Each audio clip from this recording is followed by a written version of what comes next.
everyone. This is Andreas Pop Culture Guy. This is just a brief intro to let you know. If you don't hear me saying Andreas Pop Culture Talk, well, this is a expert of a podcast for my other channel, the DC and Marvel Plus Talk.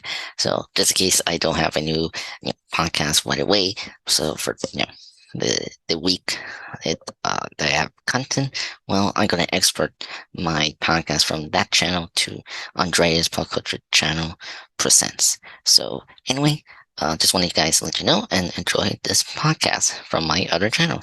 Bye. All right. Hello, everyone. My name is Andreas Diaz. Will and I are back again for another spectacular Marvel Plus talk. As mentioned last week, we're going to have it this week instead of the usual 2-week schedule because I'm going to have a vacation soon.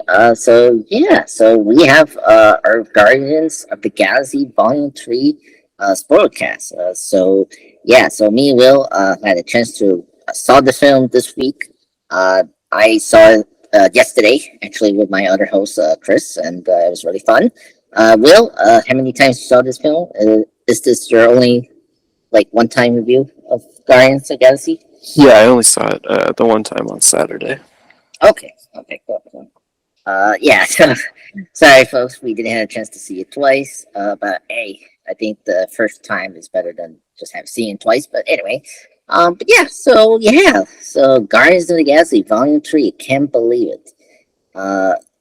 This is our, oh my god, second MCU film of this year, and besides the Severe Invasion, it's coming out in June. It's gonna be a while to have our next MCU film until the Marvels in November. So anyway, Will, let's kind of get into overall thoughts on the film. The positives and the negatives. Go ahead. Oh man, I loved it. Mm. Just it's definitely one of my favorite Marvel movies now, if not in the top spot. I'm always hesitant to put things high up on my list right after I see them, because then time passes and I find things to criticize. But it really feels like James Gunn was able to do what he does best here, and also it feels like he's matured a little bit from the previous entries, the work that he's done since Volume 1 and Volume 2. He's been able to hone his writing abilities, especially. So I really felt like all of the characters were very well realized and fleshed out. It felt like he had a plan for the vast majority of the characters, and they all had very satisfying character arcs. It was just the perfect send off to the series. Okay, very cool. Any negatives? Kind of curious. I didn't really have anything that I didn't like about it. Really? Yeah. Okay. That's good. Good man. I mean, in terms of negatives, it's just nitpicks. Because of what we'll get into it, but there's a couple that I was kind of surprised. But we'll see. But anyway, Will, I'm pretty much on point for you. I really like the movie. I think this is the best movie of Phase 5, and I think it's better than half of the Phase 4 movies we have. I put this high, not in my Institute ranking, but in terms of the phases. So this is second in terms of all the Phase 4 projects we got. So it's second after Shang-Chi in terms of the latest MCU projects we got in this last 3.5 years. Call it. And just in more ranking in terms of the Guardians films, this is my second favorite after after Volume 2, and then Volume 1 is my favorite still. I totally agree. I think Gunn has matured over the years. I think he knew how to handle the jokes. I like that he put the jokes in the action. So, Right. I think one of the big criticisms that people had, particularly in Volume 2, was like how some of the jokes maybe got into too far in the drama, somewhat. Yeah. So, It would really undercut the emotional moments. yeah, Yeah. yeah, and I think this time around he actually got better at that, Yeah. and yeah, which is good. So, but yeah, I mean, it's such a like I think one of the things I think clearly that was an issue with Phase 4, and particularly with Ant-Man 3, Mhm. with Phase 5, was just allowing your director to have his vision and like going out with the characters. And I mean, out of all the Marvel franchise we had in terms of the MCU, I mean, the Guardians are so much of Gunn, Mhm. like, and you really felt for that because like Doctor Strange 2 was cool to have Sam Raimi, but then it just didn't feel right because I really wanted to Scott Derrickson to come back. Mhm. And speaking of Ant-Man 3, I felt like Ant-Man 3 didn't feel like it was like a half hazardous Ant-Man film mixed with a this like setup of a villain MCU they wanted to do, and so it just made it weird. Apparently, Mhm. here it just felt like Guardians of the Galaxy. Like it was self-contained, which I was very shocked. I was so happy that there's so many of these like annoying setups. Here, I loved it. It was like just your standalone, MCU film, self-contained. If you know your Guardians films, like you should be fine. Mhm. We'll get into like in terms of like you have to watch, like you just need to know the 2 volumes and then the Christmas special. That's really it. Um, but yeah, I just love every bit of it. I mean, it was I don't know. It was really amazing. I did have some nitpicks. Mainly, I mean, it's always been an issue with MCU. It's what like plot points and like teasers they had previously that they set up that it took a while for them to pay off. So in this case, Adam Warlock, uh, his conclusion Mhm. here is kind of questionable. Like, we really need him, but I think uh, I was just sort of thinking about some of the characters we got in Volume 2.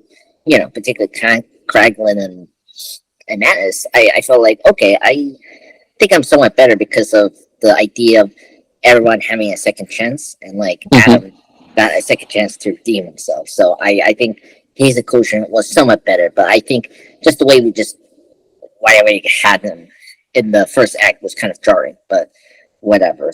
And having the Sovereign Astra, played by Felicity Debicki, despite her being big from the Volume 2, she's Mhm. here just for 5 minutes.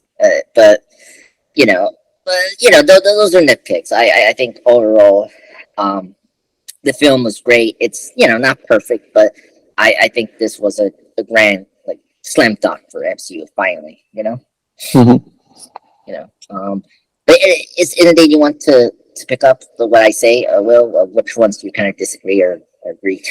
I do agree on Adam Warlock. I think if I were to pick one thing, it was that Adam Warlock wasn't the like character that I knew from the comics, and like it Yeah, made sense in universe. Like they explained it well enough, but it was still kind of disappointing that we didn't have yeah, this yeah, like really cool character, and instead we got kind of a child. yeah.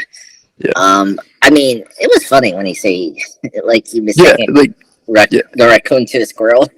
yeah. It still worked like within the context of the film. Like it's really Yeah, just yeah, like I didn't like the yeah, missed potential of like adapting that character in like a truer form to the comics, but in the yeah, film it worked fine. yeah. So yeah, it's not like it's I not much of a negative. Yeah, it's really tough. I think I was very surprised. Like it didn't bother me too much. I think it's just Will Potter. He's such a good actor, and Mhm. and then the stuff they do with him in the film just made me so out loud laugh. Like the little creature they have Mhm. that he becomes French. Yeah. It's so hilarious. I just like those touches like help make me enjoy the character. Yeah. Because he's basically like a group for them. Right? Sort of like the version of group for this character. That he has a companion. And Right. you see these two in the new Guardians team. Yeah. But yeah. Okay, so let's. Oh my God, there was a lot I could say. Oh, I think first thing the fanfare sequence, the Marvel Studios logo, uh, Mhm. and I freaking love it. Like they actually, pardon my French, they actually did just like with Black Panther: Wakanda Forever, where you got uh after Shaq was passing, and then the sequel, we got the sequence of all of Chadwick's appearance of Black Panther. I really dug that they did that with Guardians here. Mhm.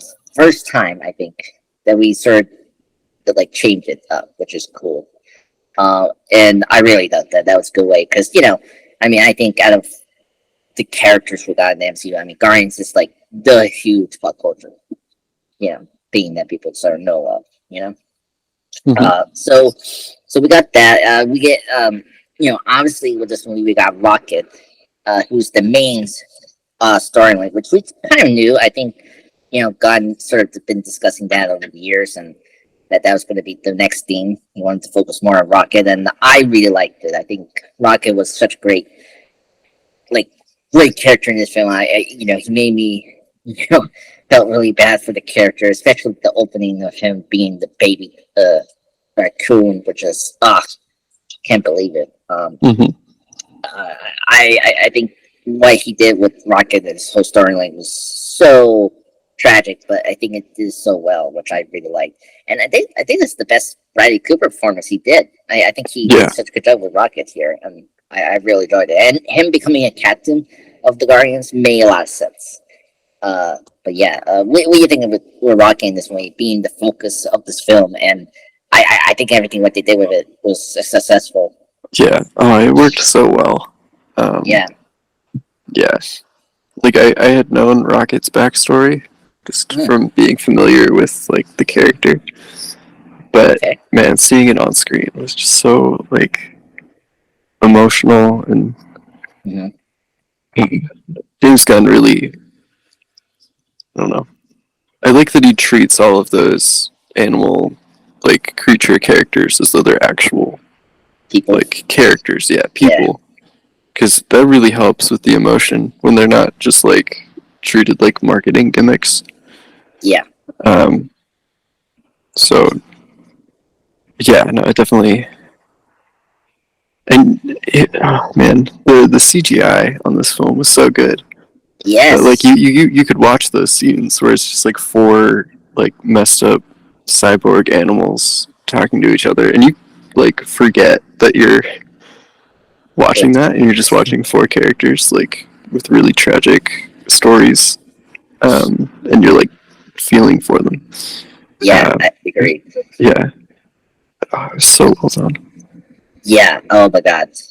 He's been posting on his TikTok of the effects for this film, Hmm. and it looks very seamless. Like Groot, like he looks really great in this film.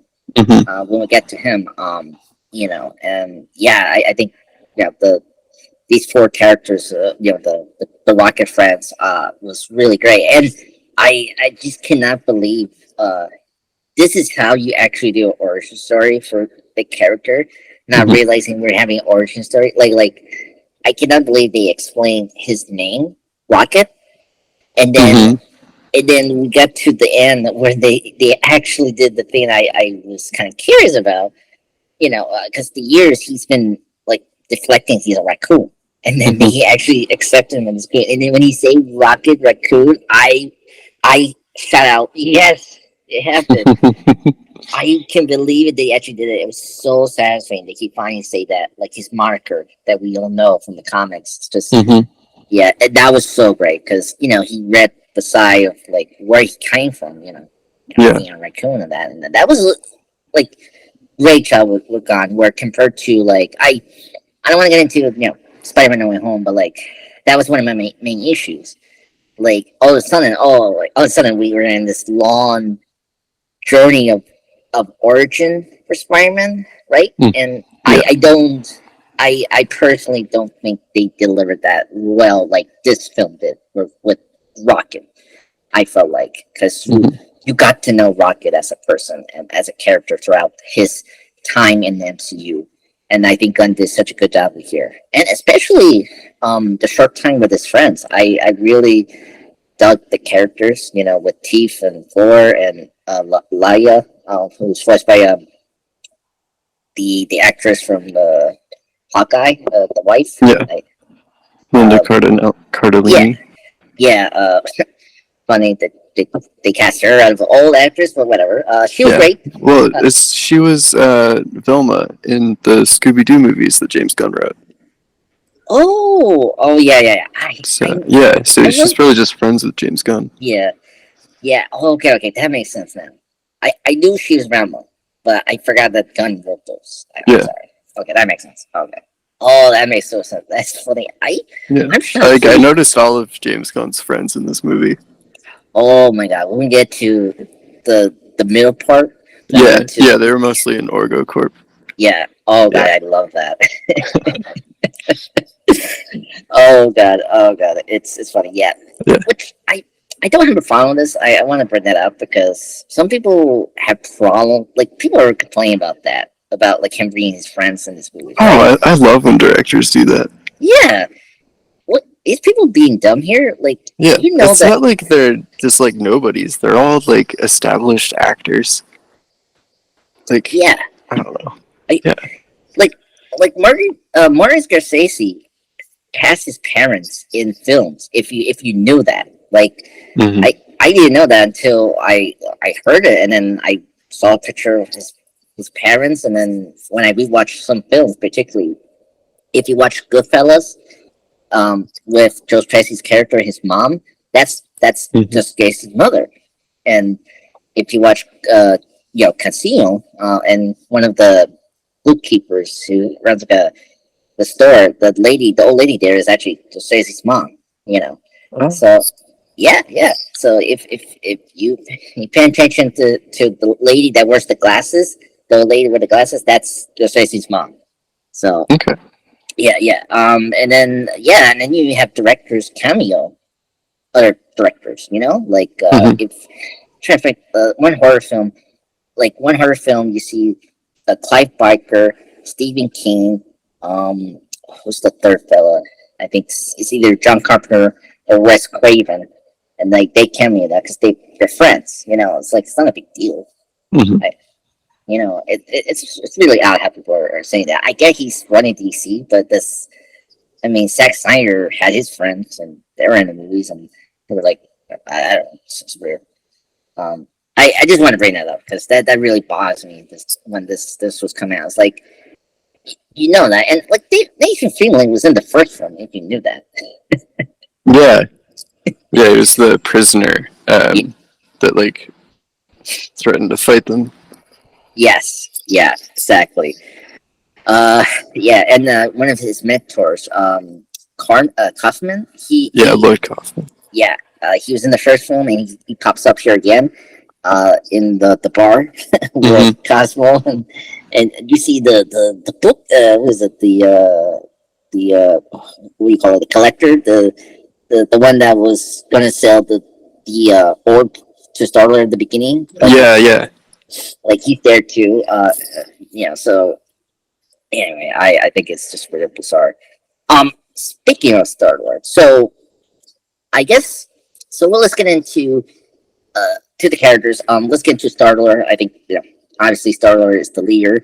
I think Chris Pratt was on top with his performance here. He's great as always. I always love Chris Pratt. I do have minor problems with Star-Lord's story here. I don't have I think it's because like the Christmas special.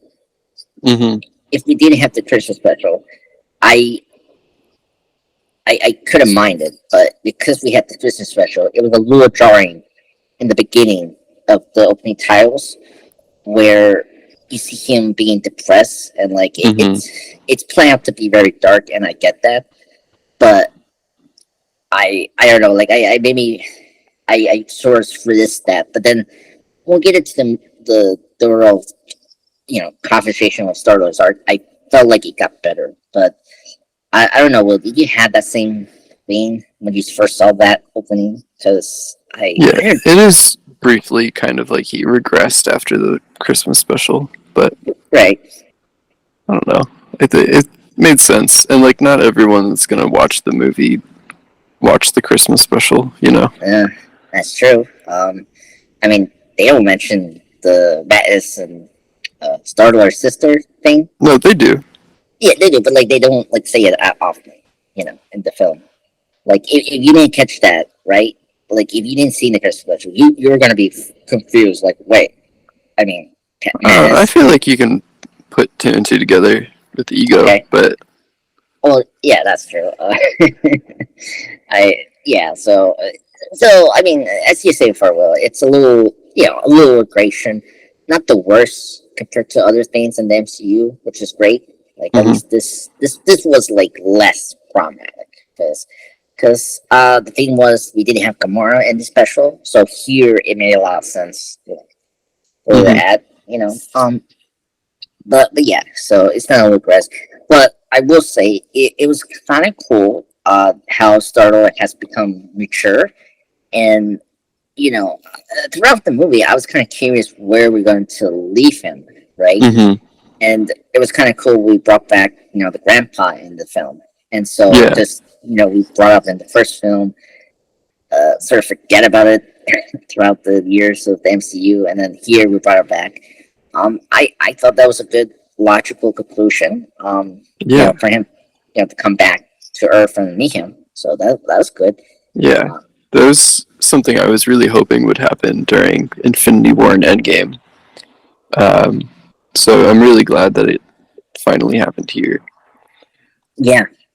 Well, and it made sense. Like I think in the conversation he had with Mattis about because he lost so many people around him, like the mom, Yanyu, like, and then recently with Gamora, I think that him not coming back to Earth was kind of the reason. He didn't want to know if he lost his grandpa yet, and it made sense he never returned, despite he did return to Earth in Endgame, but he wasn't there as long as he kind of did. So, but yeah. Well, you know what? I'm not gonna stay too long with nitpicks. I do have one big nitpick or a negative. Is Gamora. I need to sort of get this out of my way because this really bothered me. I think I had this. I was talking to Chris about our negatives. He has some problem with the High Evolutionary, the villain.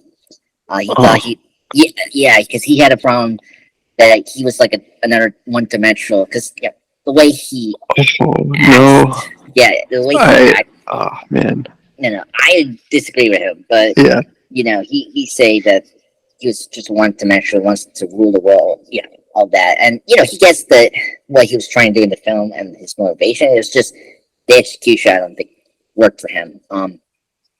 It was very shocking. I was like, okay, you can disagree, agree. And my negative was Gamora. I was very concerned when they brought her back because her death was great in Infinity War. She was great in that film. And when Endgame came out, and I have my plans for Endgame, and bringing back Gamora, I was like, okay. I was like, okay, and then if Gunn wanted her to be part of the story, then okay, that's fine. And this film, when I saw it, I was like, okay, I see what you're doing, but I personally think you don't really need her to be here. It felt like they just need her to complete the cast here, because if we didn't have Gamora, it kind of be weird not to have her here. But I don't think so. I think I think without her, I think the story for Starling could have been more stronger. I think, but I don't know. I felt like she wasn't needed there, and it's just because I, I one thing it was very smartly is that she didn't get back to the Star Lord, so that was good. But Yeah.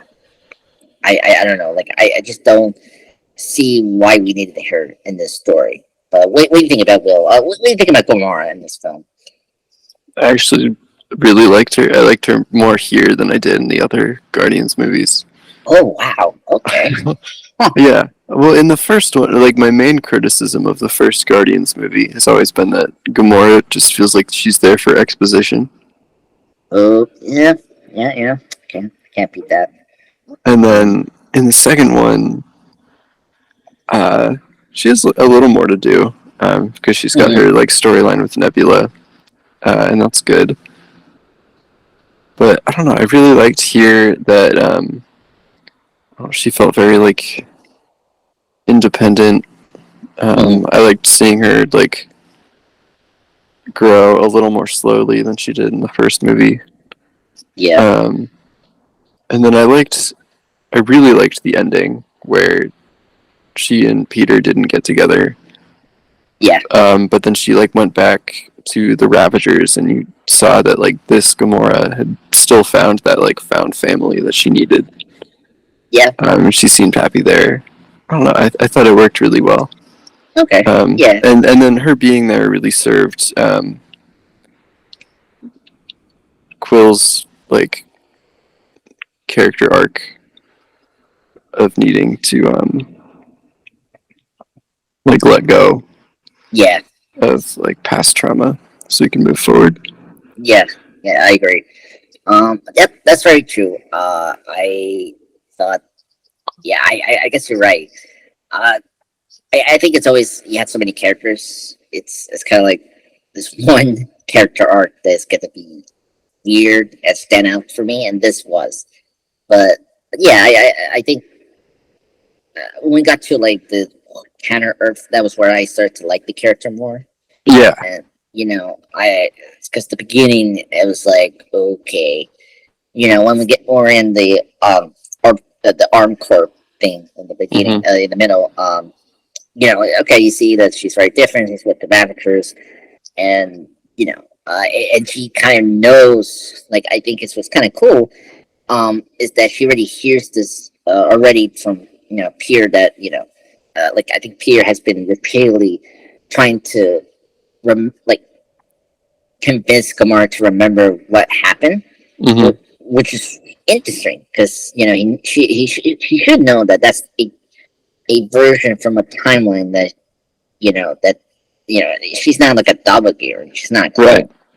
Right. So it was kind of interesting. He's trying to maybe trying to remember, try to let her remember what happened, and it doesn't work. And I like how she patiently say that I'm not that person, and then or she gets very aggravated about it when they get off from the mission from Armed Corps. So. But yeah, I think I felt comfortable as you were saying, Will, because just the stuff you mentioned, how she had already found her reform, but just not with the Guardians. We know, it's from another team with Stallone's character, whatever his name I forgot, and then the ice guy from his voiced by Michael Razabon.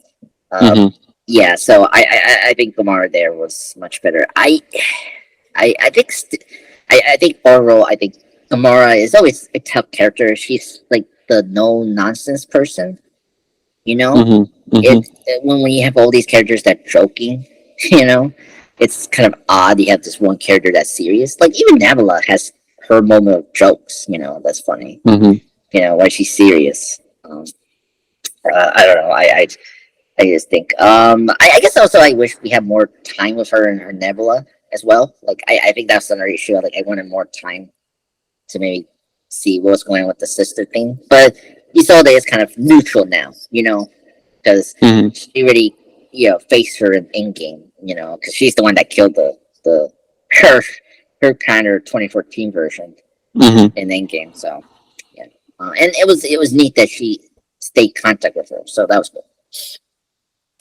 But yeah, and I guess now get into Nebula. That's one character I can't believe I love Nebula. Compared to Gamora, because I think Nebula has kind of grown since the first film.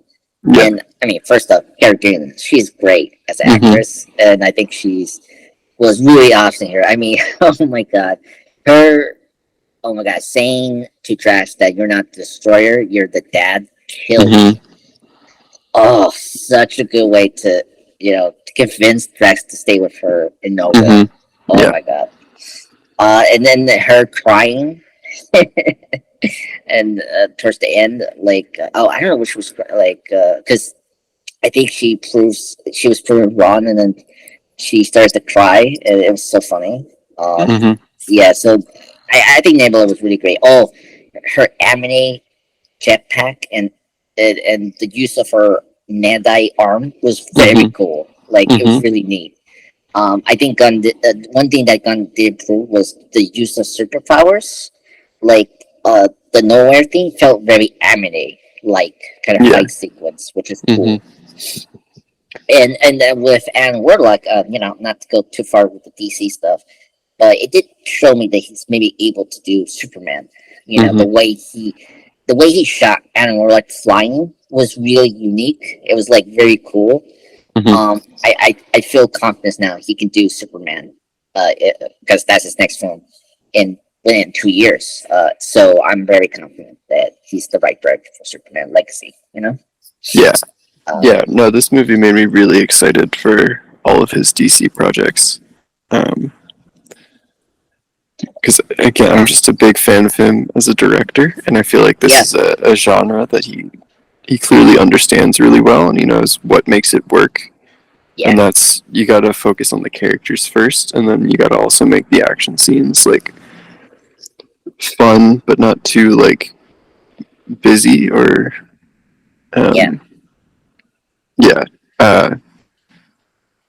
he really knows how to balance everything.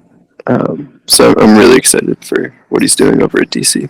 Yeah, I agree. And the thing I appreciate is just he just embraced the cookie wacky stuff we love about comic books and make it grounded in a very emotional way for us. Yeah, he's not embarrassed by the source material. Yeah, exactly. I mean, come on, Suicide Squad, Polka Dot Man being the most three-dimensional character, Yeah, well, that's if you just treat it like it's some childish thing, then you're not going to get a very compelling story out of it. You got to treat the characters like they have depth if you want it to be a quality film. And that's what I've really liked about the stuff that he's been putting out, since I would say it started with the Suicide Squad, and then Peacemaker, and this now is the really character focused. It feels the character stuff comes first before any comic booky plot or any action scene or gross out stuff. It's always character driven. Yes. Yeah, no, I agree. I like this decision, but I agree. I think it started in Volume 2 because Volume 2 was more of a character driven thing. Yeah, I feel this is what his career has been building toward, even since way back before Guardians. But I don't know, Guardians 2 still had some of that over the top humor that didn't quite work. Yeah, and I feel Suicide Squad was where he really figured out how to use it appropriately. Yes, that I will agree. Well, and the thing about Suicide Squad, it felt like the first Guardians film. The reason I liked the first Guardians is the structure. The film is very economical of its storytelling, as you mentioned, Will, about character versus action, and so the Suicide Squad is very top notch of what they're doing compared to Volume 2. And and same thing with Peacemaker. Of course, Peacemaker is a show. It has more grievable time to develop its characters and the world building it's trying to do, right? Mhm.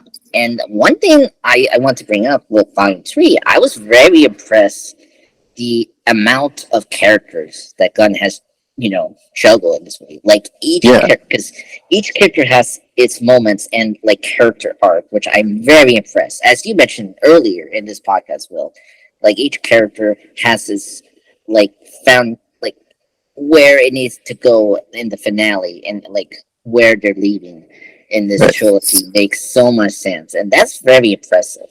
Like like now, like looking back on it, it's like, oh my god, like Matis, like from Volume 2, she was just this meek alien that's like an empath creature, Mhm. and then she becomes this very interesting sistery figure of, of course, Lily, sister of Star Lord, who has, passion and but has, been controlled by other people, Mhm. and it makes sense where she leaves, at the end.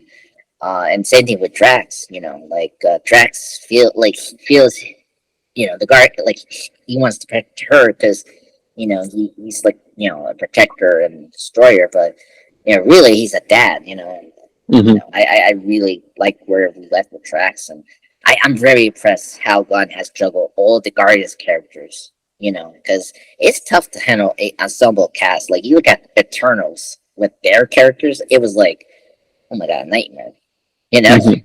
Yeah. And here is like apples to oranges, really. Like every character, like even the newer characters. Like if you don't like the newer characters we have here, it's okay if you rewatch it, it makes more sense, Mhm. like as we discussed with Anna Warlock, like we don't mind what Gunn has done, but at the same time, it makes sense in the story he's telling, it makes sense where we left Alan Warlock and towards the end of the movie. Mhm. So I totally agree with Will that he has grown as a director. I think since the Suicide Squad, I think he's being a better job of handling characters in the storylines more. But okay, let's get into I guess so we discussed the first beginning. I I will say the Arm Corps, but let's get into the France thing because I think that would be very important to discuss that. When we Mhm. get to the Arm Corps, like that was my favorite sequence of the whole movie. Like, Yeah. oh my god, oh the was the intercom system Yeah.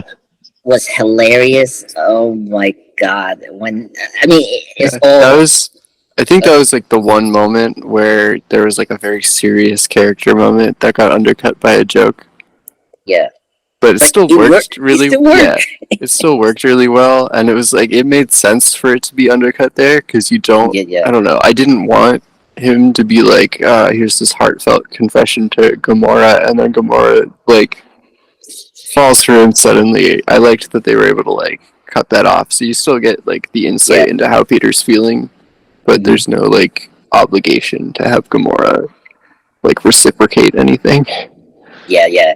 Yeah. I agreed. Well, the thing about it that really worked for me, I think it's just the way they transition it well. Hmm.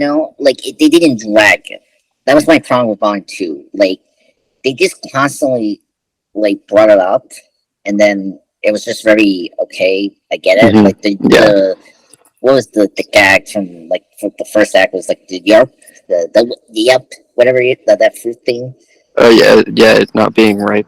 You're right. Yeah, Yeah. it Like you was could tell every time there was a joke in Volume Two, you could tell that they were trying to set it up for like a Rule of payoff. Three thing.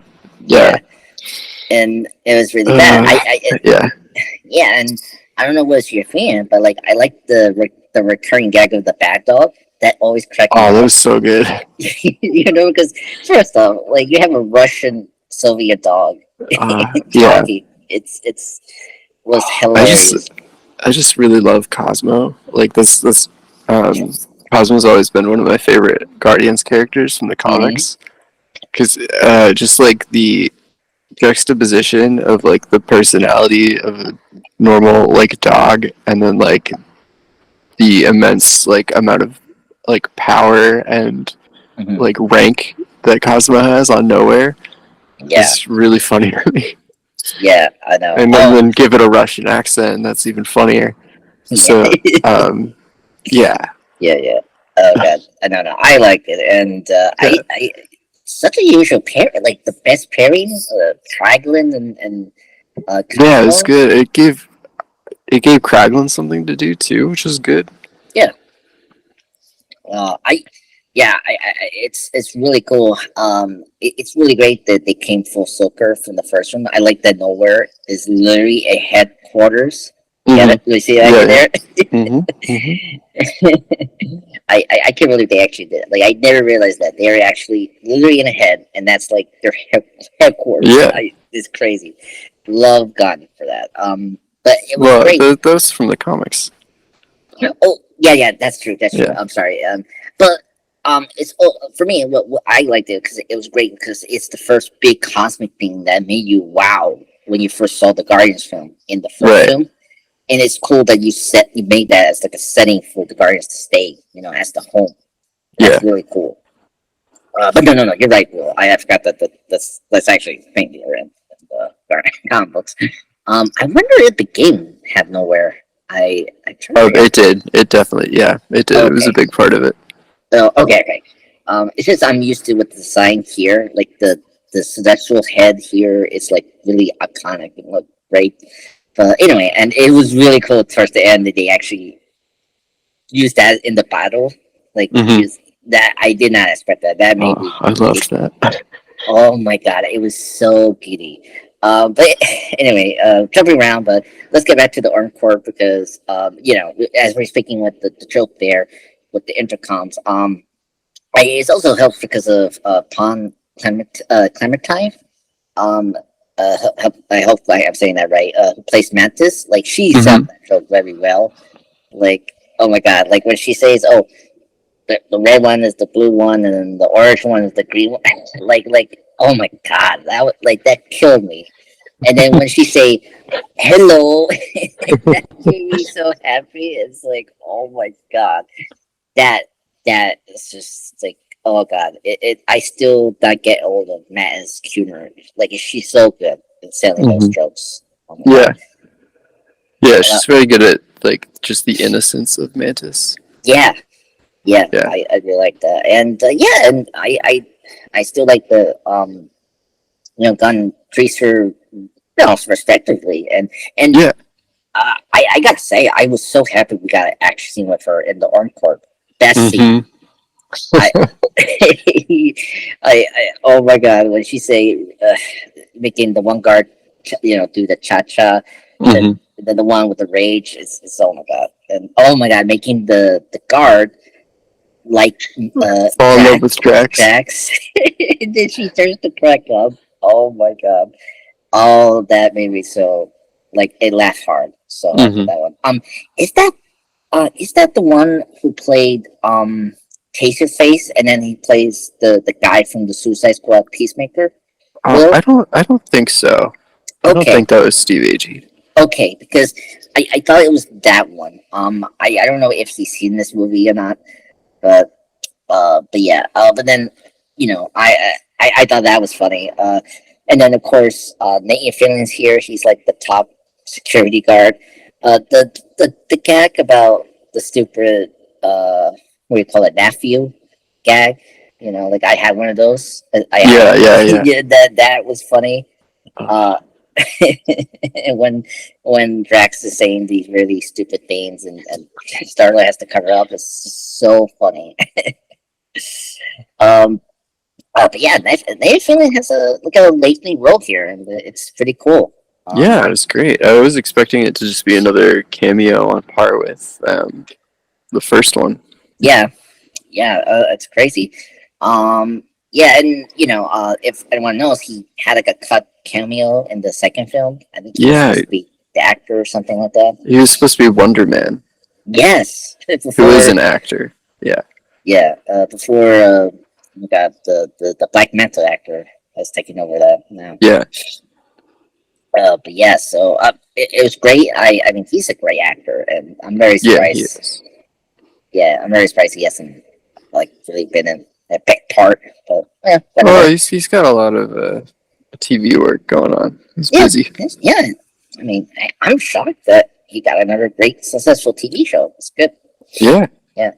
It's a weird thing. It's like you have to be Ted Denson to have that like achievement.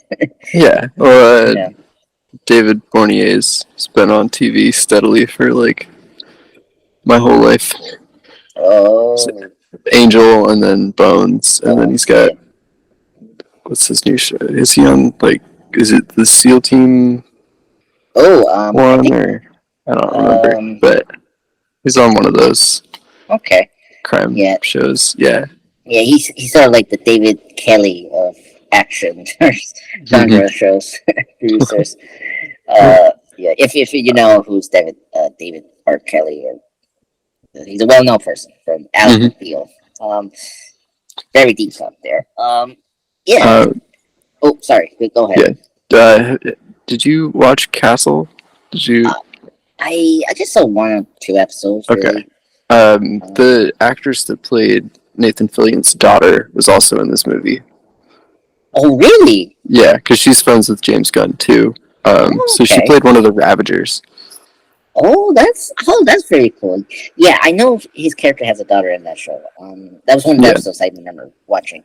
Mhm. Okay. Very shocked. And one of the ladies there, the lead in Castle, voiced Talia in the Arkham City games. Oh, really? Yeah. Arkham City mainly. So Yeah. yeah. Yeah. Well, and then speaking, yeah, like I'm very surprised he's friends with Michael Roosevelt as well. Mhm. I'm not surprised about that.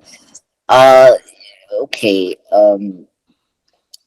Okay. So we end our club, and then, well, first off, his wife is in the movie. She Yep. plays the Jennifer Holland is there, and oh my god, I don't know you laughed this hard, but her getting shot was very funny. Just the way she screams was hilarious.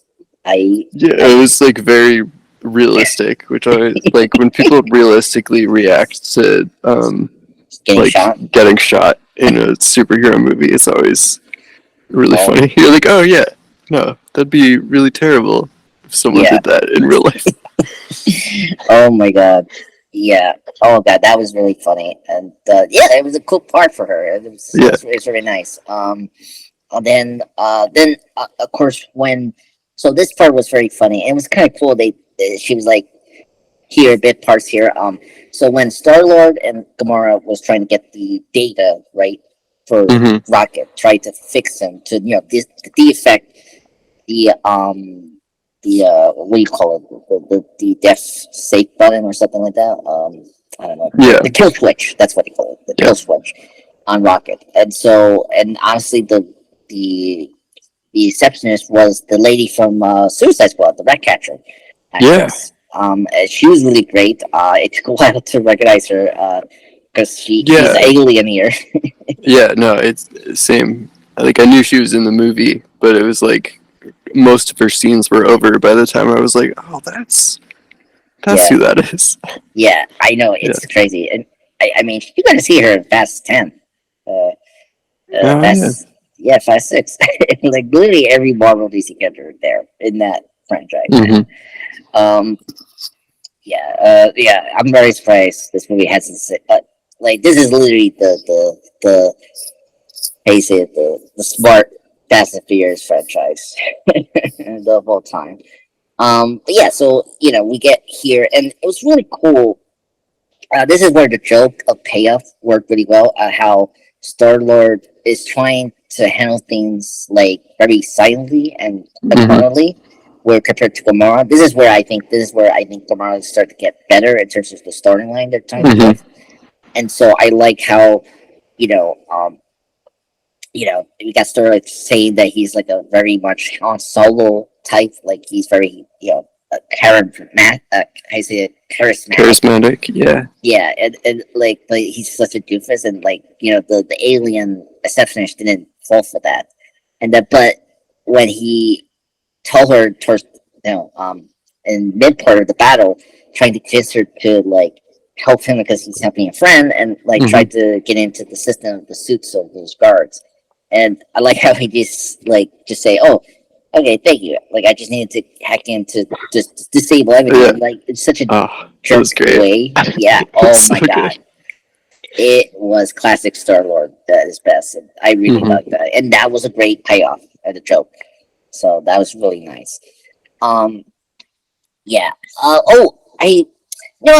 was another nitpick.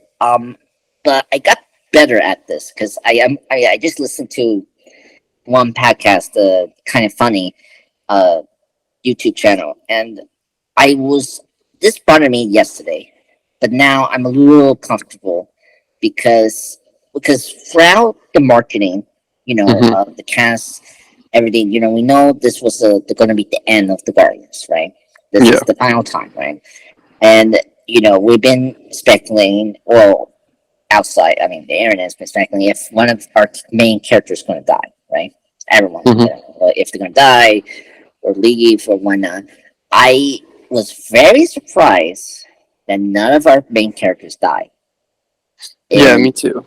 yeah, but then I think the YouTube I just brought up made a good very point that all being sad is not, you know, I say making your character sad is not being sad is not because of death. It's about building on the relationship that you had.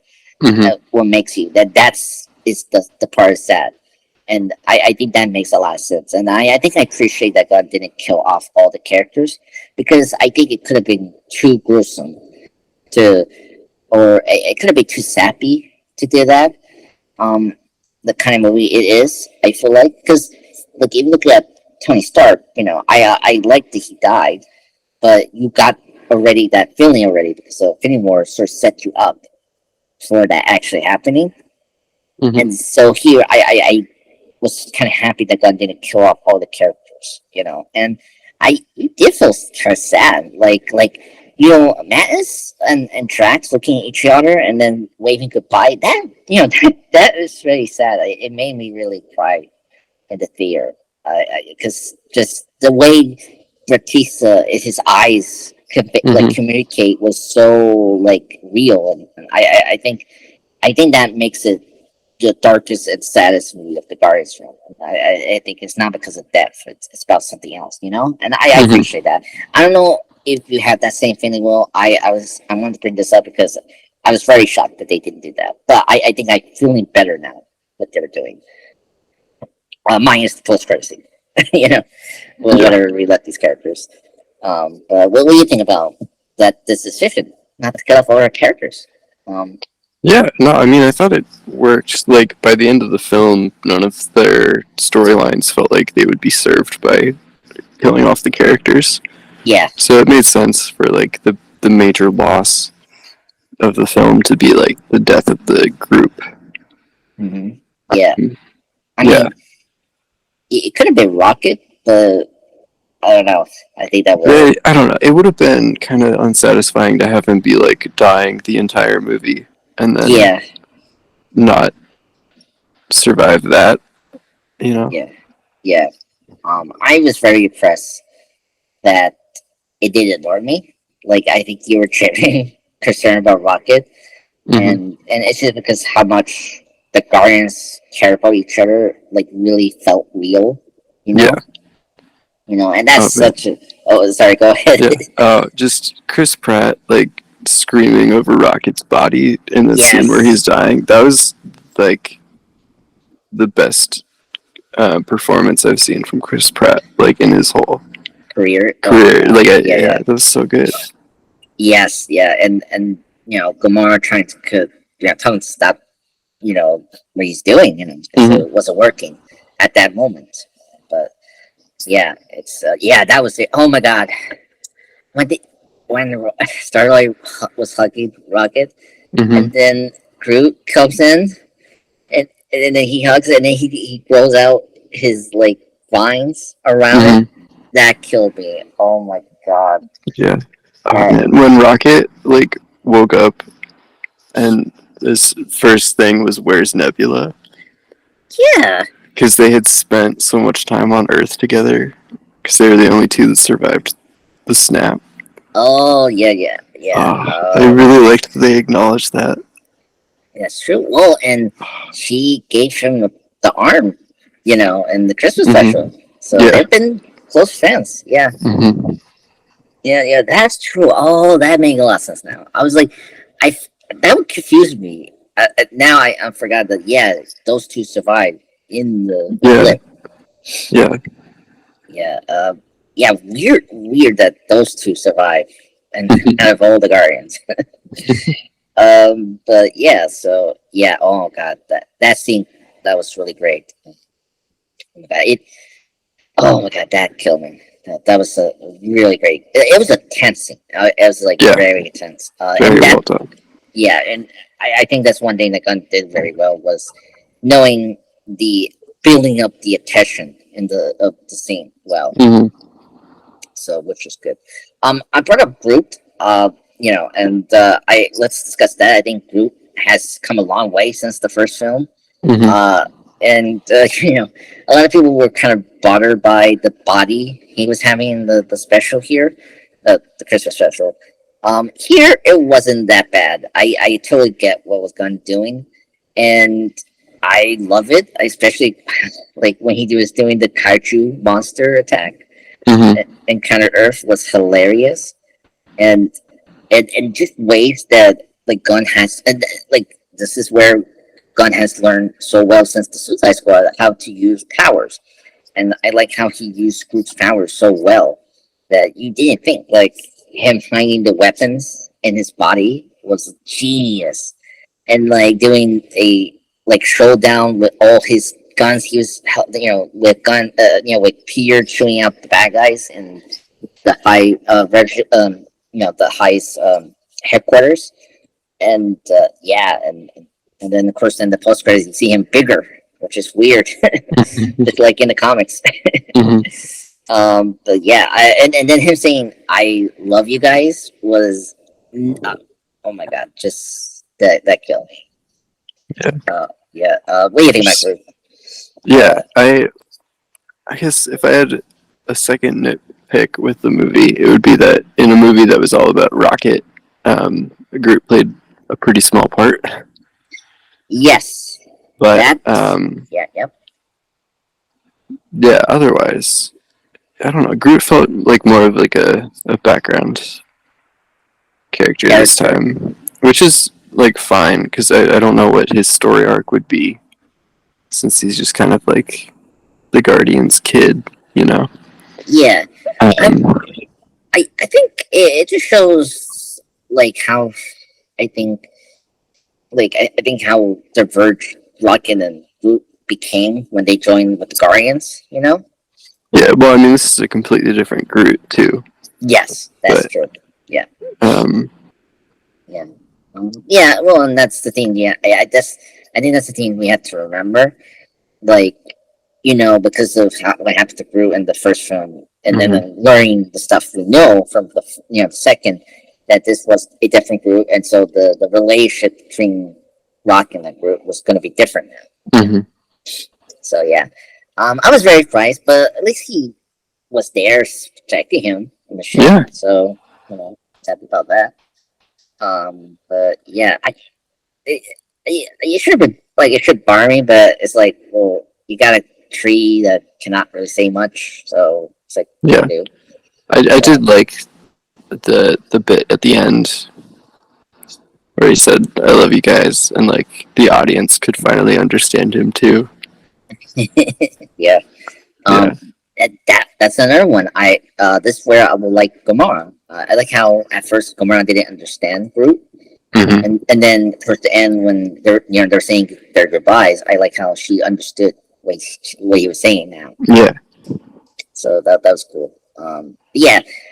I mean, as you say, for Will, he's a background character, but I think Gunn did a good job using him in the action scenes. I think. Oh, And absolutely. yeah, I think it was great that he had really like he had like three of my favorite scenes in Groot. The kaiju monster, Uh huh. the parachute one. I can't believe it. It's so good. yeah, that was crazy. And then I say the shootout that was very impressive. Mm. Um, what else he did? I think I that's mean, we haven't talked about the hallway fight yet. oh, let's get into that. I mean, the final battle is really great. Um, I think it's one of the best superhero battles. Hmm. Like, well, first up, it was in a ship, so that's great. And Gunn. I mean, this is where Gunn was very smart. He just gave me clear geographic location. The red. Yes. The ship looked red. Okay, it wasn't this like genetic transformer. I mean, great. Just Yeah, it wasn't a generic hallway. It was yeah, like very much a part of the ship that they were on. yeah, Yeah. yeah. And it's like you had multiple stakes in hand. Hmm. Like, okay, you got our three guardians being trapped. You got these kids, being trapped, and the aminos. When I could see the aminos, they're in stake as well. Like, Hmm. very impressive. Um, man, and when every guardians got regrouped, and they decided to stop this once for all. Hmm. Then we get to the hallway scene. It's amazing. It's one of the best single shots ever. It's the best action sequence in any Marvel movie for sure. Yes. Yeah. Oh my god. Yeah, just it does everything right. Like the camera is far enough away from the action where you can actually see what's Hmm. going on. You never like lose your sense of space as it's moving through the hallway. Yep. And then he really delivers on showing like every single member of the team doing like what they do best. Yes. It's so good, and like working Yeah. together, it's man, Yeah. Great. he nailed it.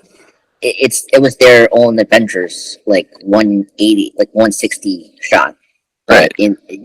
but in just a small like corridor hallway, which is amazing. Hmm. It was their hallway fight basically, right? Yeah, yeah, This is our first and canonical fight.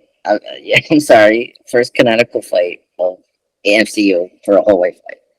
I think there was one in She-Hulk. Yeah, but that was like a gag, a joke. I mean, and Yeah. not more like a serious attempt, Okay. But we'll probably get it in Daredevil Road. Oh, I'm sure. Yeah, I'm sure. Like that's gonna happen. No way will. Yeah, that was great too. I just like it. It was more like a gag because if you knew because it's famously Daredevil Yeah, had such Daredevil great. hallway fight. Yeah, exactly. Yeah. Yeah. But yeah, I totally agree with you. Will. It was so impressive. I mean, I know Gunn specifically had talked about how he had to use wide angles, like lenses, for the cameras to get the shot. Hmm. Yeah, and the effects here were good. I mean, that's the other thing. It's like it's seamless, with the characters. But yeah, it was really well.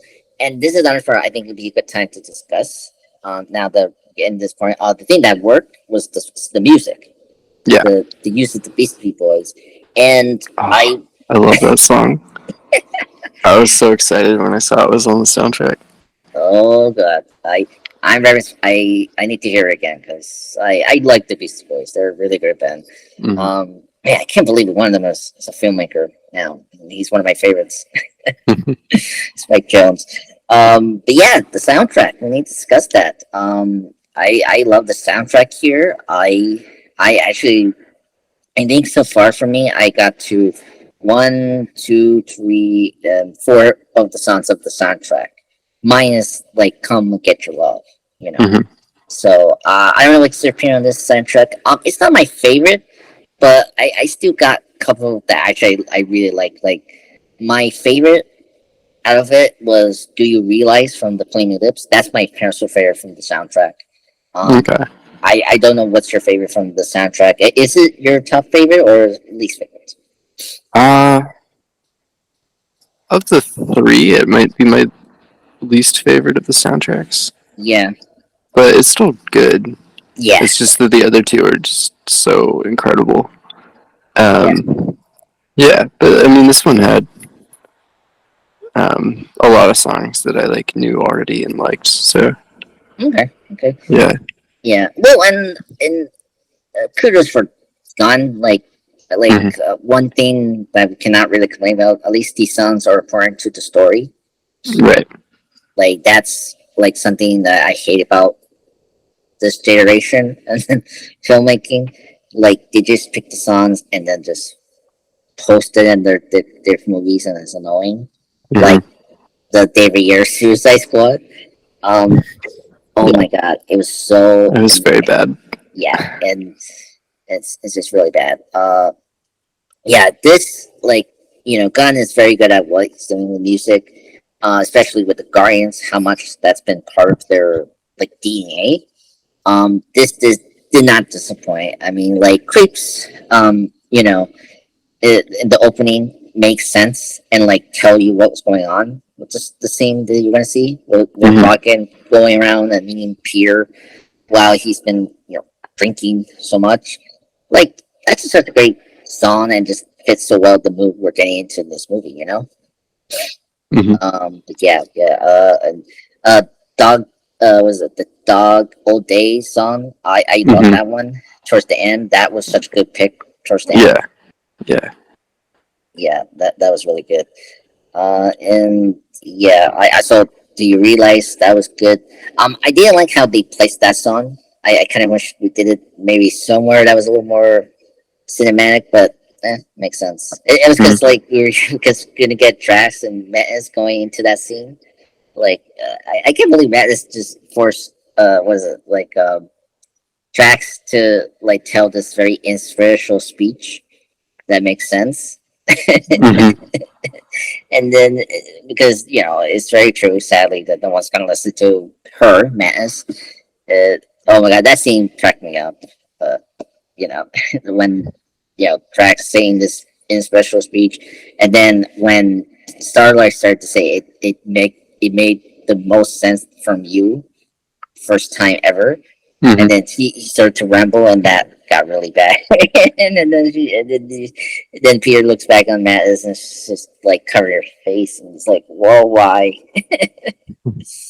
Oh, love that scene.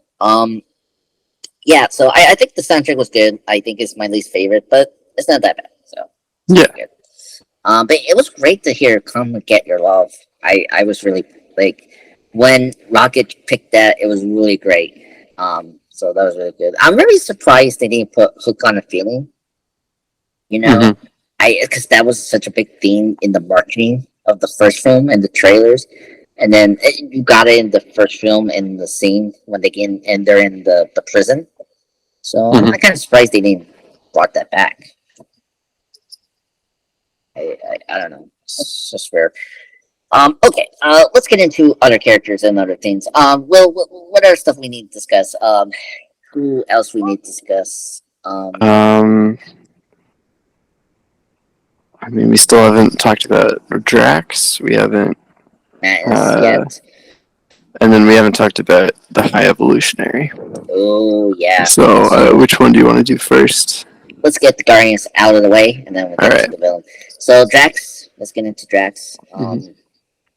Or we can get Drax and Madness around here because they're like the duo of the Mm-hmm. film, right? And I can't believe it. Since Volume 2, they've been the best thing about their appearance of films, Mm-hmm. and they're like the best thing about Christmas special.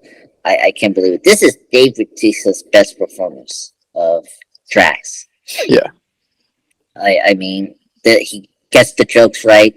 Uh, when we get emotion scene with Drax, it really works. Mm-hmm. Like as I mentioned before, him saying goodbye to Mattis was very sad and like just hit you in the right way because of what Bautista has like conveying in his eyes was just so like so powerful. It was really great.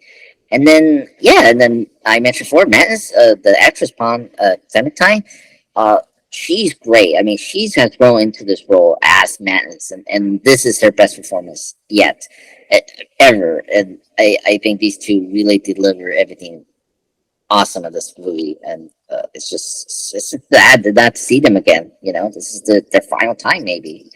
Yeah, Um, and but yeah, certainly for Drax, sounds like yeah, Bautista doesn't want to come back. So yeah. I mean, I don't blame him. I mean, he's getting yeah, older, and you did kind of notice that he's not wearing, he's not shirtless at all. So yeah. Well, and he was there because he liked working with James Gunn, and James Gunn isn't going to be there anymore. So yeah, I agree.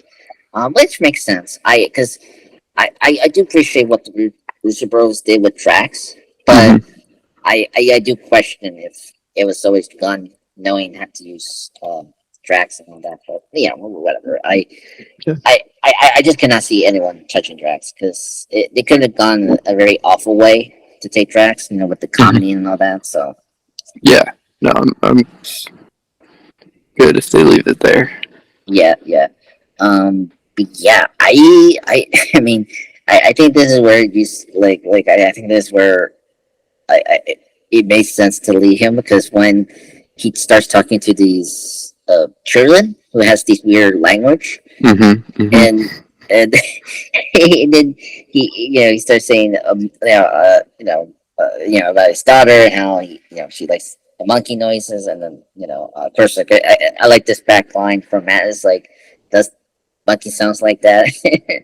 And then he just literally starts singing their language.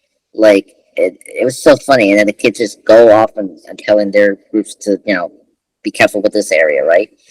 Mm-hmm. And then of course this payoff was amazing. It was like Nebula say, uh, how how do you know like you spoke that language? And he said like, oh, you didn't ask me, uh, you didn't ask me to, or Mm-hmm. whatever phrase he say. That was a great joke, and then the way Batista said it was really great and awesome. Mm-hmm. But that was really cool. But yeah, that and that set up the whole dad thing for Drax, which was cool. So Madness. I think this movie did a really good job at clearing what her leaving the Guardians makes sense. Like Mm-hmm. first off, in the meeting where Quill announced that he's going to leave the team, and then when Madness went next, I like her reason that since she's been controlled by evil, and then not saying it in that way with the Guardians, saying like the Guardians, needs her, all that. I like the reason that she needs to leave, to discover who she is, what she wants as a person, and I Mm-hmm. really like that. And using those three creatures that we saw in Volume 2 that eats batteries, that Yeah. was a cool way to visualize that, Mm-hmm. Excuse me. And I thought that was a good way to end her character. And more so, like, because no one listens to her, and so it makes sense why she just, you know, it's just she needs to discover who she is now, and I think that was a good touching thing. Mm-hmm. But we really get about Madison in this film. I mean, she's great. I think in this movie. Yeah, no, I thought she was great. Um, and I liked her having some more dramatic moments as well because I feel like, especially Yes. in the Avengers movies and the holiday special, she was very much a comic relief character. Yeah. Yeah. But a good one too. Yeah, no, she's good at both. Yeah. Yeah. I think her saying screaming to Pierre towards the end when he was in space was very dramatic, and Mm-hmm. that was really tough to see. That was another thing when he was in space and his face was bubbling up. Like inflating like a balloon. Like I thought he was gonna die at that moment. Like, Mm-hmm. and somehow he survived. But I mean, of course he's half alien, maybe, but I don't know. So that was weird. But yeah, so I think all the Guardians, and with the exception of you know, uh, Groot, I think everyone was served very well. It was cool to go back to Kraglin to wrap up his thing. Like it was good to he still haven't gotten control of the arrow powers, and it was really cool that they brought back the undo for a quick cameo for Yeah. Fuko and doing the heart thing again, and I thought this was better than I think the way that uh, he did it in Volume 2, so that was really Mhm. cool. Yeah. So that was really great. But yeah, so now let's get into our main villain, the High. How do you say his name? High Revolution. The High Evolutionary. Yeah, Evolutionary. Oh, that's a mouthful. Okay, so I'll let you say that name, Will. But I'll just say HR. I'll say right quickly. Of course, he's played by the actor that's in the Peacemaker, right? His name is very tough to Uh, say. Chukwudi Iwuji. Yeah, really awesome name, by the way. I actually love that. Yeah. Yeah. Of course, he's the main villain here. He's the main villain that created Rocket, and Mhm. This is where I think Gunn is really good since Volume 2. Like the villains of the Guardians films have been great. Yeah. But except for Rowan, but whatever. Well, I mean, Rowan's not that bad, but still, he could have been better. But Yeah. Compared to the other Guardians villains, he's forgettable. yeah, the weakest of the three. But that's good. After the first one, we got better villains. So, Mhm. So HR, is the creator of Rockets. He's the creator and he's created the four, Aminos, Lila, Thieves, and Floor. Mhm.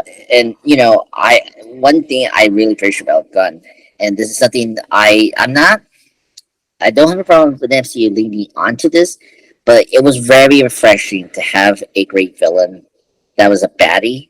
Like he was truly Yes. evil, and I think the actor did such a good job of conveying that and how centric he was, how he wanted a perfect world slash creatures and people. They Mhm. and like that was compelling. Yes, all the screaming he has, like him throwing, this tantrums, all that. That's typical Gun thing. Like, but it's better used. Like, Rowan did this, but that was the problem with Rowan because he just was very military, kind of, zealous Mhm. villain. But you didn't get too much in deep of what he really wants, or like you didn't get it too much in the film, so it was kind of like okay, whatever. Mhm. With here, like first up, just like Eagle, he's the first villain for the Guardians because of Rocket. That was Mhm. great, and just him and Rocket as enemies were really great, and I loved towards the end that they had a face off, and building up to the Rocket Raccoon marker was really great. Yeah. And I think that his motivation was clear, and what he was doing made sense. So and using Rocket as a MacGuffin made a lot of sense, just like Mhm. Peter was, and it raised the stakes harder. And so I think what he did as a villain was really great, and he had great funny moments too.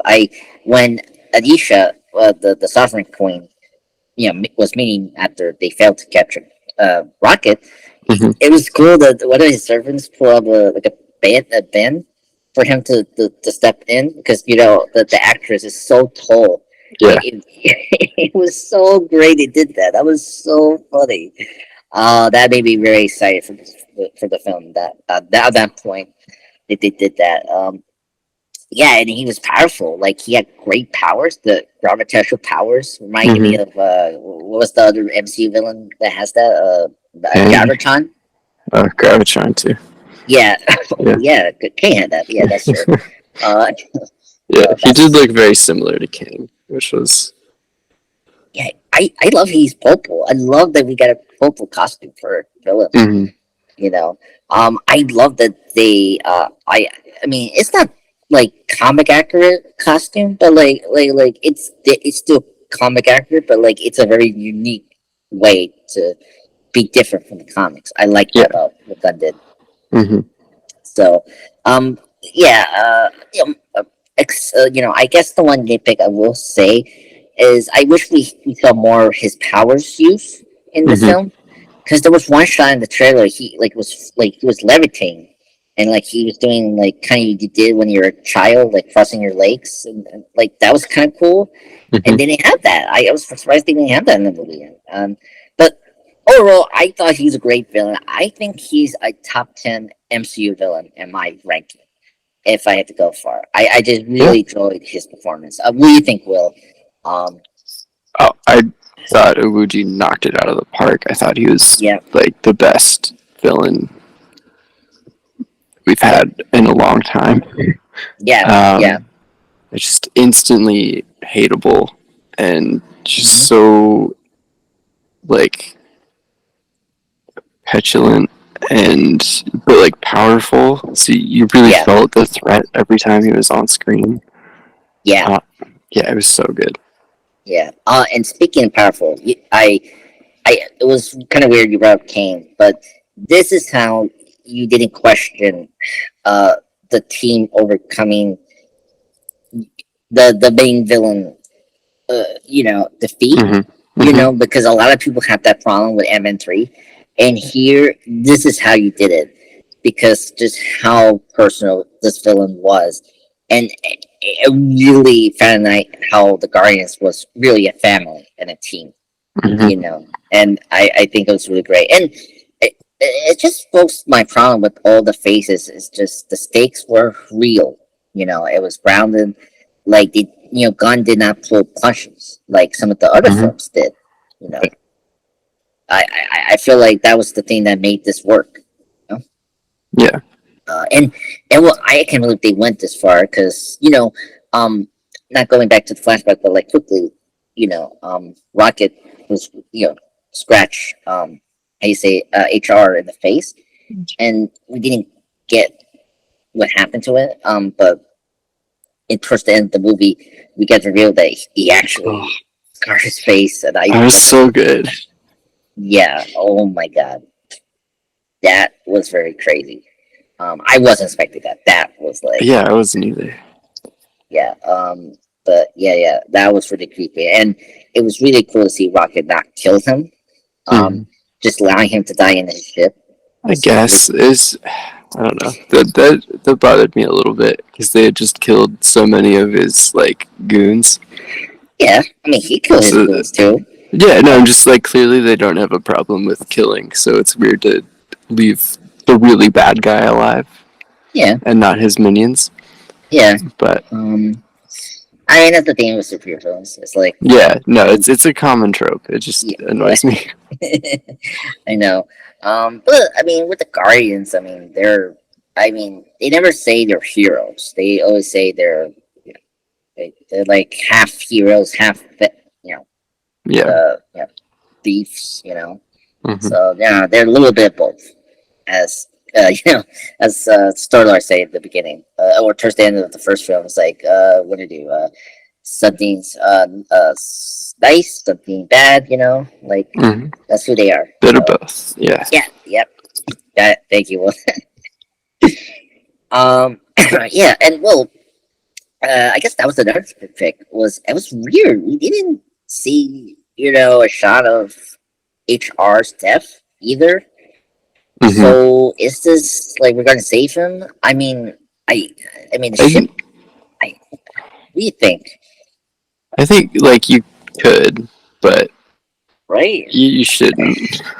I don't know. Like that's always the thing. It's like you want the MCU to have recurring villains, right? But then it's like the same time, it's like I don't know. I feel like you couldn't do much after HR after this movie, maybe, but I mean, you couldn't make Anna Warlock make HR beat the Thanos for Anna Warlock, maybe, but I don't know. No, I don't know. It's just it was also weird that we didn't get like a finale, like confirm that he died in this film. Yeah, but the sources say he's dead. So. Yeah, no, I think he wouldn't have survived that, and I would be disappointed if they said that he did. Yeah, I agree. But yeah, I think that was another thing I could bring out.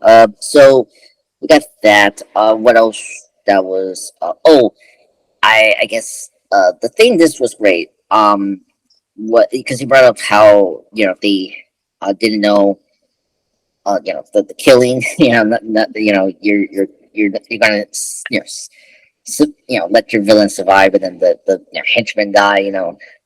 This was great of learning. There was another mention of everything, like saving every creature and person. Mm-hmm. Like they matter. Because Yeah. we got a little bit of that throughout the film, particularly in the Counter Earth. The fact that the HR, literally explode the whole thing and destroy them, uh, Yeah. like so badly for no good reasons, right? Mm-hmm. And throughout we got hints, with the kids and the three creatures and the aminos that HRs has kept, for experimentation, just like what he did to Rocket. Like I really love that we actually like the Guardians saved all those bunch of you know uh people slash creatures, Mm-hmm. because they matter, Yeah. and I really appreciate that they nailed that and landed them into nowhere safely. And then we got another Guardians team. I don't know this character. I don't know you knew this, but this one, Isla. yeah. So we got her in this movie as Mm-hmm. well. It was more confirmed in the post credit scene. So, but that was kind of cool. That she's also a creation of the HR, which is nice. Yeah, we kind of close to 2018, but just minus Gamora and the other folks because we already have the movies. Right. But yeah, so that was kind of cool. So I did appreciate that. That the team really became superheroes basically Mm-hmm. towards the end, which is good. And they had the comic accurate outfits Yes. this time, which I was really happy Yes. to see. Yeah, I was saving that towards the end. I was like, Yeah. oh my god, the costumes. When they first showed that in the trailer, I was like, Mm-hmm. oh my god, they did it. That was cool. I loved it. I like they didn't give you an explanation. I like that they're already a team, so it makes sense that they should have uniforms. Mm-hmm. It was great to see Rocket to wear it because he used the first one that sort of started that in Endgame because he had the color pattern. Yep. Yeah, and so that was really cool to see that full circle. So that was nice. Um, oh my god, that was really, really, really great. To see them in costumes, and that was great, and they look good. So that was great. Mm-hmm. Okay, so let's get into Easter eggs. To get that. Um, the Guardians takeover for the Marvel Studios intro. We discussed that. This one was funny. I didn't know this. I guess they mentioned Layla in the first film when when the Nova Corps captured the Guardians. And they In Rocket's file. yeah. So Huh. I just want to bring that up that if you are a big Easter egg hunter like me, that's right there. So this is full circle that Gunn has like he was thinking about this to be in the future for Rocket's storyline. Yeah. Well, that's part of Rocket's story in the comics. Yes, That it's was true. his like love interest. Yeah, that's true. I was kind of I was sad they did kill her off. I was hoping she Mm-hmm. survived, and I thought she was gonna be like a hunter or someone that Rocket needs to visit. No, no, we had to go the direction. I was like, oh no, please. Mm-hmm. Yep, they killed it off. God. Yeah. But I think it was great how they use that Layla. I like that they used a friend instead of love interest. Mm-hmm. And so that was good. Yeah, I thought it made sense. Yeah. Okay. And then for this one was interesting. Was voiced by Mikhail Hoover. This was another gun friend. Apparently had like a small role in the Virtual Guardians as a member of the Nova Corps. So I don't know who's that, but we'll see. Oh, actually, I can do this now. Okay. Here, let me check this person out. Okay, okay. So she was one of those secretaries for the Nova Carbs that was Okay. giving to the Darth Maul actor in that scene where he was talking to Plain Close character, say, "Oh, we pick up these four individuals," and then we cut to the roll call for the Guardians records. So she's that one. And then other one that was kind of important. Let's see, Orange Juice, fucking name. Oh, God. Fucking thing. Oh, the suits they were wearing. I knew that Gunn was doing this. This was obviously the 2001 Space Odyssey homage. They were in their suits. That was kind of cool. I like that he made them color coordinated. Mhm. So that was cool. What else? I trying to figure out. So spin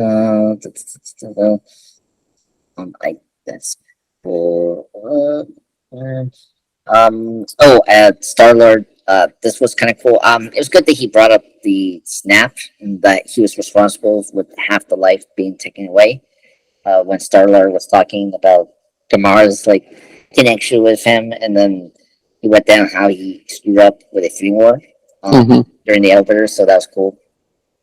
I don't know if you got this reaction. This was important. I forgot to put this. This was the first movie. I mean, technically, this was second for me, but whatever. For an MCU film to drop an F bomb, Yep. and that was really great. It opened pardon my French, but opened the fucking door from Star Lord was hilarious, and it hit the right motion. Oh Mhm. my god, that cracked me up. Yeah, so that was really cool. Then what else? We got mentions of other creatures that the HE because I was saying I say HR or whatever. The Saiyans and anime. Those are two race from the Marvel comics. Howard the Duck made his third and maybe final cameo in the Guardians Galaxy. He was in the bar as well, with the collector, the keeper, and the Kaufman cameo with when Cosmo and Caglin was doing the gambling and nowhere. Mhm. The broker, that was his name. Sorry. So, what else? What else? There was some eagle that was like a reference to Peacemaker. I don't know if you caught that. What was Uh, it? it was so something like I think HE had like an eagle, and that was like a nod to the Oh, to Eagly? yeah Oh, I missed that. yeah. I think it was in the movie. I think he was in one of the cages, and Okay. if you cut that towards the end or maybe in the middle, there was like an eagle there. So that was Mhm. like a clear reference to that, like eagerly from Peacemaker. Yeah. Oh, yeah. Another one was Pierre's grandpa's name. It was Jason Quill. So kind of Mhm. weird, but the first name is sort of a reference to the father for the comics, Jedson. Just something. Yeah. Like Yeah, Spartax. yeah, Empire. So that was like a cool Easter egg, and if you know your Star Lord history, so that was kind of neat to sort of bring it up because this felt like I think one of the things I liked about this movie was like he felt the most comic Guardians film. Yes. Absolutely. That was really impressive because some Guardians probably didn't like how deviant it was, but it was kind of nice that this third movie we got a more comic accurate Guardians team. Yeah. I I really loved it. yeah, Yeah. so I really appreciate that, and the little details, finally having Rocket Raccoon being named finally. Mhm. So and the costumes and all this, so that was kind of cool. And that's it. Those are all the references so far. So I don't know what else I could say. This one was weird. So Ward Pig, the cyber pig, that was like a hench, the hench thing, the creature Mhm. for HE. That was Judy Greer. She voiced that Right. character. Okay, so you weren't surprised. I was surprised about that. I was like, what? Yeah, I was surprised when I saw it in the credits. Okay, yeah. I just saw her just now. I was like, Judy Greer, what? It was really bizarre. Yeah, like the fact that she was in MN3, but like she's in this movie. It's like, what the heck? Mhm. But yeah, so yeah, Guardians of the Galaxy Volume 3, I liked it. Is there anything else we have to say about this movie, Will? I mean, it's it's really great. I Yeah, think I this. really loved it. Yeah, I think both of us liked it. I hope I can see it again. You know, Hmm. I think I will. I'll probably has to be later on. I need to schedule that. But yeah, so I think this was a great film. I wish this was the start of Phase 5. Like, I don't know why they went so far to bet on Ant-Man 3, but whatever. It happened. We had to move Hmm. on. But yeah, so this was a great film. Yeah, I cannot tell how high it was going to be in my MCU ranking, but I think I was hoping to rewatch the movies this week, but I just didn't have a chance. So I need to rewatch those and watch this again and really think through how far this was going to be. But in terms of the Guardians films, this is my second favorite after the first film. Hmm. Just it was more emotionally. It was like the darkest MC film we've gotten so far. Um, I thought the jokes were better over Volume 2. I think a better villain. I like Eagle. He was a great villain, but I think HE took over and make it was so much better. I'll say because we knew the twist with Eagle and Star Lord. I think pretty quickly. But yeah, so that's it. Any last thoughts? Will? I guess I'm curious to see if and when they use some of these characters in the future, like what that'll look like. Oh yeah. But, Quickly, we had the two post credit scene. hmm. It was this is where they put "Come and Get Your Love" when we see the new Guardians Hmm. team. So that was cool. And that's where I saw the little creature fluff, whatever, still there. Hmm. But yeah, that was a cool team up. Like comic accurate team lineup. With the exception of Kraglin. Yep. So it was great to see Cosmo, and it was so funny they put Cosmo in the costume. Yeah. Yeah, I don't know. You were like, "Oh my god, they did it!" I was like, "Oh my god, they gave Cosmo like the Guardians costume, for his suit. That's cool." Hmm. But yeah, so that was kind of neat. I just love that now Rocket is a full fledged team. Um, I, I think these characters will come back in the two Avengers films. And then I think Star Lord is going to come back in those as well. I think. It said that Star Lord would return, so they Yeah, have something planned. yeah. So that shocked me. So last thing to discuss is that So first off, we see Star Lord in his grandpa's house, and it was really cool. We were seeing with another fan, and we know it's the newspaper about Kevin Bacon, the alien Yep. abduction. Hmm. I don't know your audience reacted hardly with that. We were like, "Oh my god, that happened." Hmm. And then when they did the legendary Star Lord return, I was kind of shocked.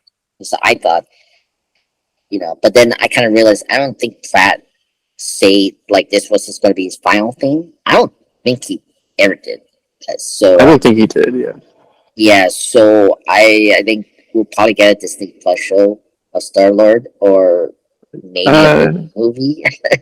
yeah. Or he just continues to appear in like crossover films, Yeah, but. yeah, that makes sense. Hmm. But yeah, I mean, there's more to do with Star Lord. I think. Yeah. That yeah, I mean, because I can't imagine you could bring in the Spartan Empire as villains for Star Lord to fight, and then not like Well, but they already changed his backstory, so that wouldn't be as well, I don't know. if you no like being the main villain is for him to face, like he knew someone like a love interest that's like part of that empire. You know what I mean? Mm, You yeah. could, like you could do that if they go to that level. But I mean, I don't know. So it's like if you want to expand the comics, you have to get to that point. It's like Mhm. because you're going into comic book territory now with Guardians. But yeah, so I think with that, I think the new team and Star-Lord will probably come back in the new Avengers film. But the ones that I think is beneficial, I think Zoe and I think Bautista are pretty much out of the MCU. I don't think they're returning. Yeah, they don't want to. Yeah, so and I mean Zoe made that confirmed like last week, Hmm. that this is gonna be the last time she's playing the character. So I don't know about Mattis. I think Mattis didn't say much. I don't know about Yeah, her. I haven't heard anything from the rest of the cast. Yeah, Karen said this was her last. So Oh, she did? yeah, I think so. I I thought didn't she look back. wanted to come back, but Okay, okay. I I it's could just be like wrong. okay, yeah. Yeah, it's been a while. It's just like I don't know if they want it's like so many of them trust Gunn. It's like Right, yeah. It, it's like yeah. I feel like him leaving really means that a lot of them don't want to come yeah, back. yeah. It makes sense. I mean, he gave them their careers. Yeah, and Especially yeah. Oh, go ahead. it seems like he just creates such a good atmosphere on set. Um, Yes. everyone that works with him loves him. So Yeah. Yeah. yeah. Yeah. And last thing I think we'll just discuss is Gunn. I, you know, 10 years, like this 9 years, because next year is Hmm. going to be 10 years since Guardians Hmm. came out. So this is very poetic. Um, yeah, at 9 years, you cannot expect that this ragtag team, this like C list or B list, whatever you want to call it, team to be this international pop culture phenomenon. And I Hmm. think Gunn did such a good job of taking care of these characters and made them who they are. I wish I best of luck for him and his run in DC. I'm very hopeful for that. Hmm. Um, and yeah, this was the most Gunn film, if out of any of the Guardians film. Like you Yeah. saw a lot of body horror in these creatures, Hmm. which you're not expect to see a Disney film. Um, like curse word for one, for Hmm. MCU. Hmm. Like amiable cruelty and all that. Like Gun Yeah. went. Yeah, Hmm. I think you said it right. Like He didn't pull any punches. He really. Um, yeah, yeah. yeah, and I think that Gunn was allowed to do whatever he wanted, and he delivered that, so it was good. So Yeah. yeah, and I think that and I really appreciate he did this also while this was coming out. Thanking the special effects people. Like Hmm. he's been crazy. So I really appreciate God doing that. So he's been very humble. I think he's the most humble director of any of the MCU. And the fact that he's been acknowledging the effects people and showing the efforts they're doing for this film, it's just Hmm. thank God. Yeah. Yeah. Nah, I mean, he just seems like such a great guy. Mhm. Every interview I see with him, he's so like humble and just really thankful to like everyone that works on these films. So Yeah. I love I don't know, you've been paying attention to the special thanks. He thanked the fans towards the I did end. see that. Yeah. Yeah, that was really cool. That was really nice. Yeah, because I think us and the cast really wanted Gunn to come back for the Hmm. third film. Hmm. So yeah, so that's where you get that. Yeah, crazy. Will, thank you for joining me today for this podcast. Yeah. Thank you. Yeah, I'm sorry that we had to do it the week of. Going to vacation, so I wanted to get this over with. To get this out before because it's gonna be too long, Hmm. and Hmm. I'm gonna forget the movie right away and all that. So, but yeah, the next thing we should do, we discussed this last time. about a Fast and Furious ranking. Are you up for that? Uh-huh. Bud? Okay. Sure, yeah. Yeah, all right. That's good because because Fast 10 is coming out this next Friday. Mm-hmm. And so I'm not gonna be here. So I'm gonna plan. Plan is I'll probably do a spoilercast with Chris to discuss Fast 10. Okay, yeah. I don't know when I'm gonna get to see it, but Yeah. So, but in the meantime, it makes sense that I'll do a ranking with you because you already seen the other films, and that makes easier for me because I don't know if Chris seen some of those films. So, mhm. so yeah. So thank you so much. That will be our next podcast soon. When I come back from my vacation. So watch out for this podcast, and as always, me will come back in a couple of weeks. Ciao.